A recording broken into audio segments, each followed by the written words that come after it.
Yeah, let's do that. I did not realize Rose Garden.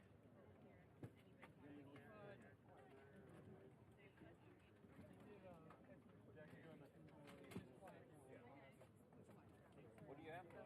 Are we going? Hey guys, do you have me? What's You're up? gonna have to ask the camera. I'm gonna stand. I'm gonna ask it to move by my stand. I mean, we're the pool. Oh, no. Yeah.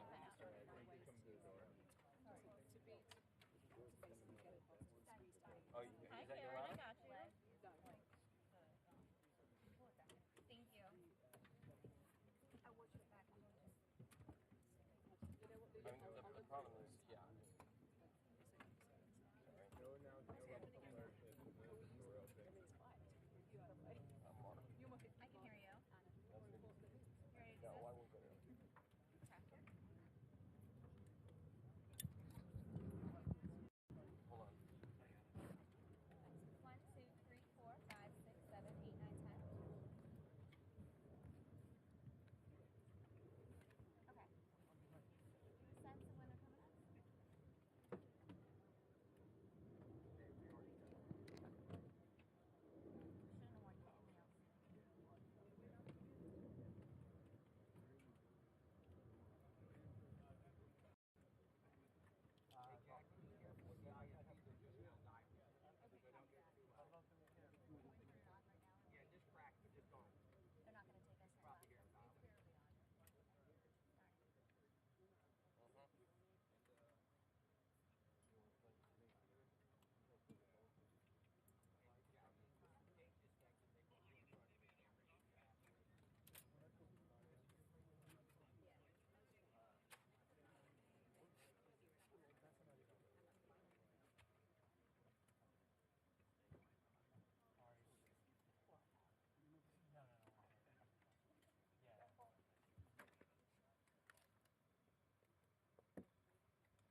Good morning.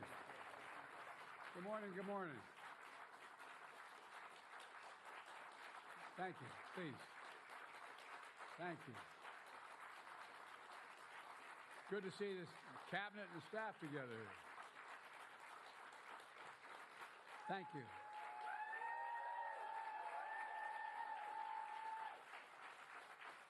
Thank you, thank you, thank you. Please.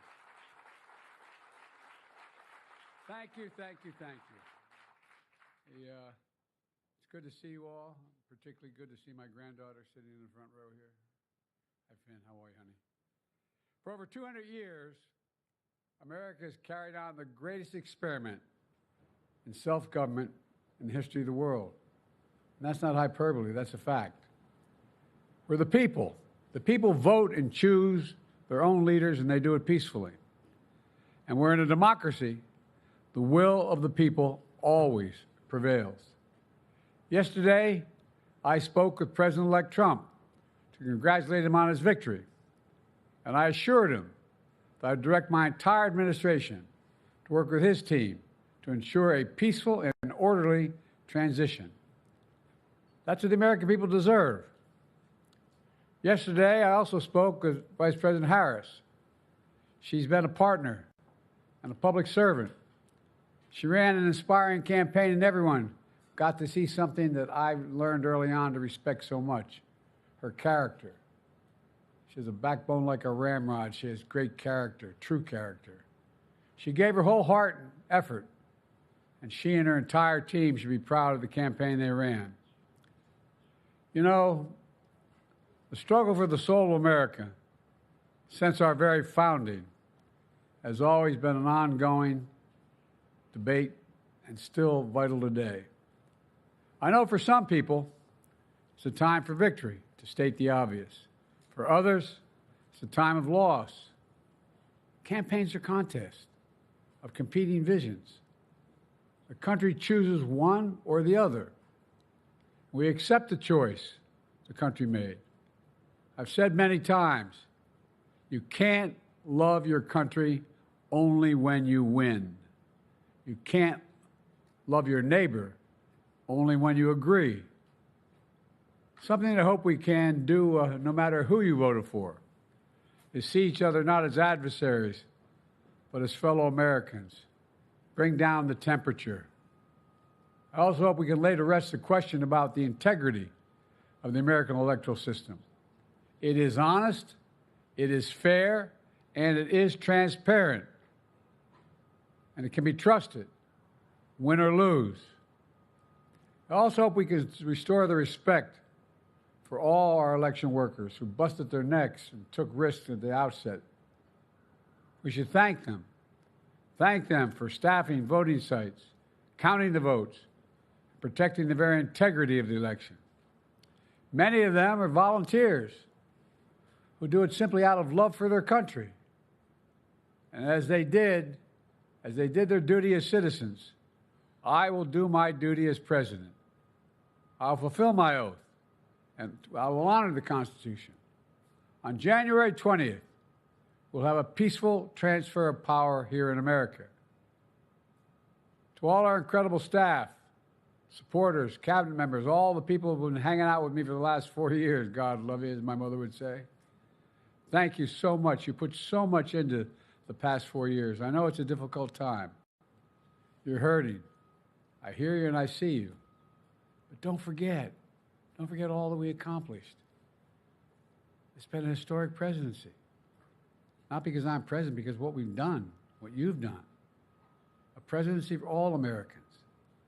Much of the work we've done is already being felt by the American people, but the vast majority of it will not be felt over the next 10 years. We have legislation we passed that's just only now just really kicking in. We're going to see over $1 trillion worth of infrastructure work done, changing people's lives in rural communities and communities that are in real difficulty because it takes time to get it done. And so much more it's going to take time, but it's there. The road ahead is clear, assuming we sustain it. There's so much we can get done. and will get done based on the way the legislation was passed. And it's truly historic. You know, we're leaving behind the strongest economy in the world. I know people are still hurting, but things are changing rapidly. Together, we've changed America for the better. Now we have 74 days to finish the term, our term. Let's make every day count. That's the responsibility we have to the American people. Look, folks, you all know it in your lives. Setbacks are unavoidable, but giving up is unforgivable. Setbacks are unavoidable, but giving up is unforgivable. We all get knocked down. But the measure of our character, as my dad would say, is how quickly we get back up. Remember, a defeat does not mean we are defeated. We lost this battle. The America of your dreams is calling for you to get back up. That's the story of America for over 240 years and counting. It's a story for all of us, not just some of us. The American experiment endures. We're going to be okay, but we need to stay engaged. We need to keep going. And above all, we need to keep the faith. I'm so proud to have worked with all of you. I really mean it. I sincerely mean it. God bless you all. God bless America. And may God protect our troops. Thank you, thank you, thank you.